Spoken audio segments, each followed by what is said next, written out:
Even बेटा 11वीं से 12वीं भी स्मूथ जाती है, बट जो ये 10वीं से 11वीं का जंप होता है ये थोड़ा सा आपका ना बिग जंप होता है। क्या रोड मैप होने वाला है बेटा, कैसे बेटा किन चीजों को आपने फॉलो करना है कि डायरेक्ट बेटा आपके बिना ड्रॉप के एक बारी में सिलेक्शन हो जाए। और ये वो रास्ता है बेटा जो रास्ता अल्टीमेटली आपको बेटा मेडिकल कॉलेज तक लेके जा रहा है। सबसे पहले अभी आपके पास क्या है बेटा, क्लास 11। इस चीज को बहुत सिंसियरली सुनना है बेटा, मैम जो समझा रही है, क्योंकि कुछ बच्चों को पता ही नहीं है कि एग्जाम पैटर्न क्या है, नीट एग्जाम का पेपर कैसे होता है, कितने क्वेश्चंस आते हैं, क्या क्या सब्जेक्ट्स होते हैं, क्या वेटेज होता है। एक नई जर्नी की शुरुआत होने वाली है, आपकी भी और मेरी भी, और ये जर्नी आपके लिए भी और मेरे लिए भी बहुत इंपॉर्टेंट है। अभी तक आप बेटा 6, 7, 8, 9, 10 तक पढ़ लेते हैं तो वो बड़ा स्मूथली चलता है, बट जो इवन बेटा 11वीं से 12वीं भी स्मूथ जाती है, बट जो ये 10वीं से 11वीं का जंप होता है ये थोड़ा सा आपका ना बिग जंप होता है। ये फील करते हो? अभी फील बेटा नहीं भी करते होगे ना तो बेटा बोलते हैं ना, चोट खा के बंदा अपने आप सीख जाता है। तो अभी आप 11वीं के बैच में आएंगे तो आपको ऑटोमेटिकली फील होगा कि यस मैम, ये थोड़ा सा एक लाइफ का बड़ा जंप है, बट इस जंप में आपकी ये जंप बहुत स्मूथ हो, आपकी ये जर्नी बहुत स्मूथ हो, वो इंश्योर करने का काम हमारा है। क्या रोड मैप होने वाला है बेटा, कैसे बेटा किन चीजों को आपने फॉलो करना है कि डायरेक्ट बेटा आपके बिना ड्रॉप के एक बारी में सिलेक्शन हो जाए। ये है आपका थोड़ा सा रोड मैप, बेटा समझने की कोशिश करना। ये आपकी समाप्ति मैम, और ये बहुत सारे छोटे छोटे बेटा स्नेक्स सपोले हैं, और ये वो रास्ता है बेटा जो रास्ता अल्टीमेटली आपको बेटा मेडिकल कॉलेज तक लेके जा रहा है, आपके फेवरेट मेडिकल कॉलेज तक। मैंने तो कुछ नाम लिखे हुए बेटा, AIIMS, PGMR, CMC, FMC, lady heart, मैंने कुछ नाम लिखे हुए हैं। आपके पसंदीदा मेडिकल कॉलेज तक ये रास्ता आपको लेके जा रहा है। तो यहाँ मैं हूं, यहाँ मेरे सपोले हैं, और इस रास्ते में बेटा कौन कौन सी चीजें आपको अवॉइड करनी है और कौन कौन सी चीजें आपको करनी है कि आप बेटा सीधे मेडिकल कॉलेज तक पहुंचो। पहले इस बात को जरा समझना। सबसे पहले अभी आपके पास क्या है बेटा, क्लास 11।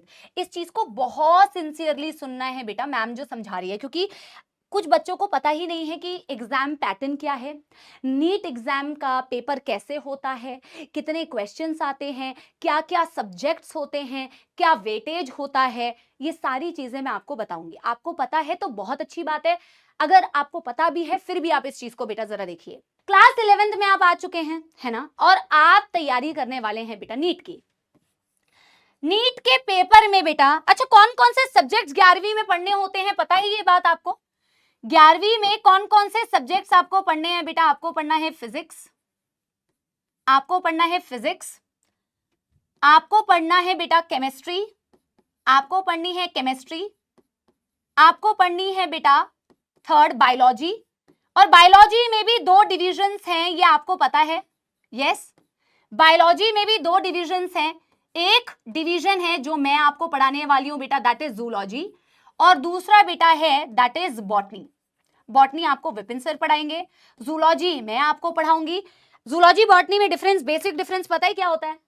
जूलॉजी बॉटनी में बेसिक अंतर क्या होता है, जल्दी बताओ। पीसीबी तो कर रहे हो। जूलॉजी में basically we are going to deal with beta animals, यहां हम एनिमल्स के बारे में बेसिकली पढ़ने वाले हैं, और बॉटनी में बेसिकली बेटा आप प्लांट्स के बारे में पढ़ने वाले हैं।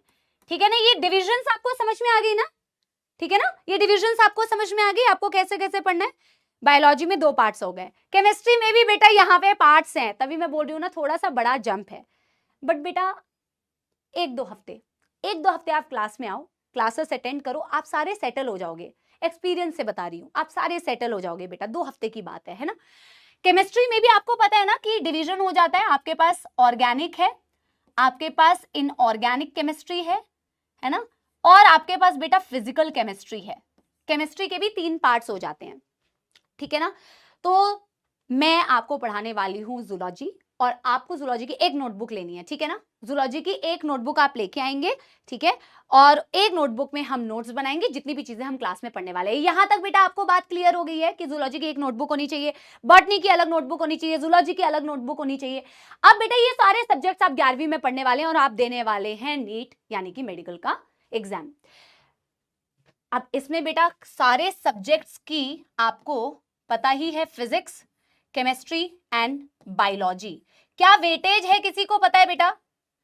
180, 180 एंड 360 मार्क्स, 720 नंबर का बेटा आपका एग्जाम होता है। जर्नी सबने एक साथ शुरू की, सबकी एनर्जी एक जैसी थी, सबकी मोटिवेशन एक जैसी थी, सबके पास सब कुछ एक जैसा था, सारे उन्हीं सेट ऑफ टीचर्स से पढ़ रहे थे। बट इस रास्ते में बेटा, ये रास्ता जब आप चलते हो तो बहुत सारी डिस्ट्रैक्शंस आती है, बहुत सारी डिस्ट्रैक्शंस आती है जो आपको आपके रास्ते से भटकाने की कोशिश करेंगे बेटा। उसमें सबसे पहले आता है सोशल मीडिया। तो आज ही अपना सोशल मीडिया बेटा हटा दो। और मैं तो बल्कि बेटा जेन्युइनली ये कहती हूं कि अगर नहीं भी हटाया ना बेटा, अगर नहीं भी हटाया तो सेल्फ कंट्रोल होना चाहिए, सेल्फ कंट्रोल होना चाहिए। बिगेस्ट डिस्ट्रैक्शन रास्ते में बेटा बहुत सारी शादियां आएंगी, बहुत सारी फैमिली में भैया दीदी की शादियां आएंगी, बहुत सारे बेटा बैकलॉग्स आएंगे क्योंकि तुम शादियां अटेंड कर रहे होगे, है ना। तो तुम लाइव लेक्चर अटेंड नहीं करोगे, लाइव लेक्चर अटेंड नहीं करोगे तो लेक्चर छूट जाएगा। किसी दिन जूलॉजी का छूटेगा, किसी दिन बॉटनी का छूटेगा, किसी दिन फिजिक्स का छूटेगा, किसी दिन केमिस्ट्री का छूटेगा। तो आपको पता है कि आगे क्या प्रॉब्लम आने वाली है बेटा। अगर आपको पता है आगे क्या प्रॉब्लम आने वाली है तो बेटा आप उस जगह पे जानबूझ के जंप क्यों करने, आग में कूदने वाला काम क्यों कर रहे हैं बेटा। आपको मेरी बात समझ रहे, क्या आप मेरे से प्रॉमिस करते हैं बेटा कि थ्रू आउट द सेशन आप 11वीं के सारे सेशंस को बहुत अच्छे से फॉलो करोगे, ये डिस्ट्रैक्शन आप कभी भी नहीं आने दोगे बेटा, नेवर। ठीक है, कोई दोस्तों के साथ पार्टी नहीं करनी है, किसी बेटा अभी ट्रिप्स को अवॉइड करना है। ये सारे बेटा आपके रास्ते में ना डिस्ट्रैक्शंस है, ये सारे बेटा वो डिस्ट्रैक्शंस है जो आपको आपके मेडिकल कॉलेज तक पहुंचने से रोकेंगे बेटा। आपको इन सारे डिस्ट्रैक्शंस को हटा के पहुंचना है कहां, मेडिकल कॉलेज तक।